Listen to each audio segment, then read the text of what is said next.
Detajet të reja dalin në dritë për plagosjen e efektivit të policisë Angelo Kumaraku në Shkozë. Ngjarje ndodhur gjatë natës në Tiranë. Polici ishte jashtë shërbimit dhe ndodhej me fqinjin e tij Kedi Spaja, i cili kishte thyer masën e sigurisë arrest shtëpie për armbajtje pa leje. Sipas hetimeve paraprake, objektivi i atentatit ishte pikërisht Spaja për shkak të një konflikti të vjetër për borxhe me dy vëllezërit Aldo dhe Ali Lika, tashmë të shpallur në kërkim. Dyshohet se ata kanë qelluar nga makina me dy armë zjarri, ndërsa në vend ngjarje u gjetën 7 gëzhoja. Plumbat kapën aksidentalisht efektivin, i cili mbeti i plagosur në këmbë, por ndodhet jashtë rrezikut për jetën. Arma e efektivit është sekuestruar për eksportim, ndërsa vetë ai deklaroi se nuk kishte njoftuar policin për shkeljen e masës nga fqinji, pasi e kishte shok fëmijërie. Pas ngjarjes, drejtori i përgjithshëm i policisë së shtetit Skënder Hita e pezulloi menjëherë nga detyrat e ndaj tij, ka nisur hetim disiplinor. Ish-presidenti Ilir Meta i është drejtuar me një letër drejtuesit të SPAK-ut Klodian Brahut, duke kërkuar që të mos kërkohet zgjatja e afatit për mosbërjen publike të dokumenteve që lidhen me kontratën mes LSI-s dhe kompanisë amerikane GSIS.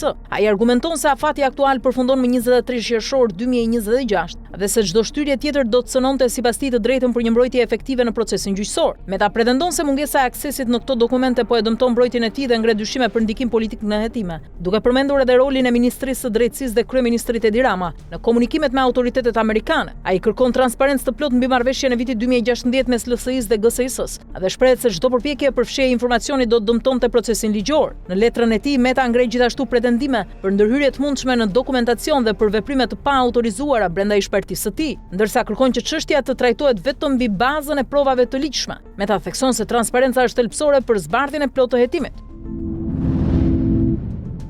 Gjykata e posaçme ka vendosur të mos ndryshojë masën e sigurisë arrest shtëpie për ish-kreun e autoritetit rrugor shqiptar Gentian Gjyli dhe ish-drejtorin e keshit Eral Delezi, të cilët do të vijojnë të qëndrojnë në hetim për dosjen e tunelit të Llogaras. Të dy ish-zyrtarët kishin kërkuar zëvendësimin e masës së sigurisë, duke argumentuar se afati 6 mujor i hetimeve po përfundon, por gjykata e rrëzoi kërkesën e tyre. Në të njëjtën kohë, gjykata e posaçme pranoi kërkesën e SPAK për shtyrjen e hetimeve me 3 muaj të tjerë, duke vijuar verifikimet mbi procedurat e tenderit për projektin e tunelit. Hetimi lidhet me dyshime për shkelje të barazisë në tender dhe abuzime me procedurat e prokurimit publik.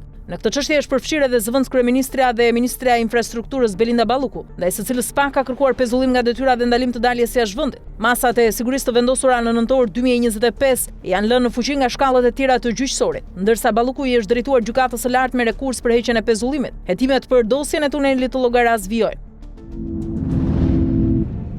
Inspektorati i mbrojtjes së territorit vijoi prishjen e beach barit Copacabana në Saran, një ndërtim që dyshohet që ishte ngritur pa leje me mbështetjen e grupeve kriminale dhe përmes korrupsionit në kupolën e policisë lokale. Sipas hetimeve, prona ku po ndërtohej objekti i përkiste Isuf Jaçajt, i vrarë me tritol në vitin 2025, ndërsa dyshohet se ishte marrë me forcë nga një grup kriminal me bazë në Kamos. Avokati i subjektit pretendon se objekti ishte ndërtuar me leje nga KKRT-ja, por pronarja në letra, Ariola Dhrami Bajo, është shpallur në kërkim për ndërtim pa leje. Për skandalin janë arrestuar shefi i komisariatit të Sarandës Gëzim Barthari, dhe 3 efektiv të tjerë të akuzuar për shpërdorim detyre dhe lejim të punimeve të paligjshme. Ndërkohë është pezulluar edhe shefi i krimeve Blerim Tafçiu, pasi nuk u paraqit në AMP për të marrë në pyetje. Policia e shtetit ka nisur procedurat për përjashtimin e efektivëve të përfshirë, ndërsa hetimet vijojnë për lidhjet e mundshme kriminale dhe korrupsionin në strukturat lokale.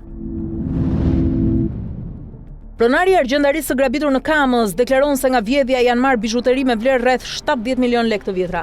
Ai është shprehur se nuk ka konflikte me askënd dhe nuk dyshon për autorët, ndërsa ka theksuar se biznesi i tij është i rregullt dhe në përputhje me ligjin. Sipas tij, grabitja ka ndodhur në një kohë kur dyqani kishte sistem alarmi vetëm gjatë natës, ndërsa autorët kanë vepruar me shpejtësi dhe janë larguar me motor. Pamjet e sigurisë tregojnë 2 persona ku njëri mban armë dhe tjetri një çantë me sende ari të vjedhura. Ngjarja ka shkaktuar shqetësim te banorët e zonës, pasi autorët janë parë të armatosur edhe jashtë ambientit të biznesit në një zonë të frekuentuar. Policia po vijon hetimet për identifikimin dhe kapjen e tyre. Gjatë natës në zonën e hidrovorit të Akërnis në Vlorë, persona ende të pa identifikuar kanë sulmuar një kantier duke lyer me benzinë dhe i kanë vënë flakën mbi 20 mjeteve të rënda pune. Si pasojë e zjarrvënies së qëllimshme, një fadron është shkatruar plotësisht, ndërsa mjetet të tjera janë dëmtuar pjesërisht. Zjarrfikësit e Vlorës ndryrën në kohë, duke arritur të neutralizojnë flakët dhe të shmangin për hapjen e mëtejshme të zjarrit. Në vend ngjarje ndodhen edhe forcat e policisë dhe grupi hetimor, të cilët po kryejnë veprimet e para dhe po marrin në pyetje rojen e objektit për të identifikuar autorët e dyshuar.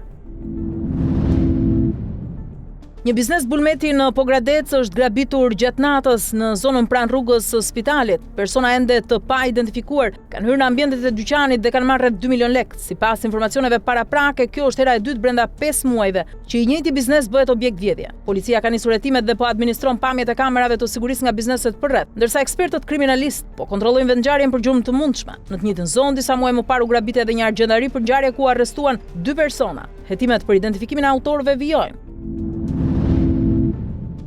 Autoritetet në Zvicër po presin një vendim të gjykatës federale mbi përdorimin si prova të mesazheve të përgjuara nga aplikacioni i koduar Sky ECC, i përdorur gjerësisht nga grupet kriminale. Sipas hetimeve ndërkombëtare të nisura pas depërtimit në sistem në vitin 2021, autoritetet kanë zbuluar rrjete të mëdha trafiku droge, armësh dhe pastrim parash në disa vende të Europës. Në Zvicër këto dhëna kanë çuar në goditje të rëndësishme ndaj krimit të organizuar. Përfshir një rrjet shqiptar që dyshohet se ka transferuar mbi 7 milion franga përmes një agjencie udhëtimesh në Lucern, si edhe raste të tjera në Bazel dhe Bylah, ku janë zbuluar trafik ndërkombëtar droge dhe armësh. Megjithatë, përdorimi i këtyre mesazheve si prova është kundërshtuar nga disa gjykata, të cilat i kanë konsideruar të papranueshme për arsye ligjore. Kjo ka krijuar një përplasje mes prokurorëve dhe mbrojtjes mbi vlefshmërinë e tyre. Vendimi përfundimtar i gjykatës federale pritet të përcaktojë nëse këto të dhëna do të lejohen si prova dhe mund të ndikojnë qindra hetime për krim të organizuar në Zvicër dhe më gjerë në Europë.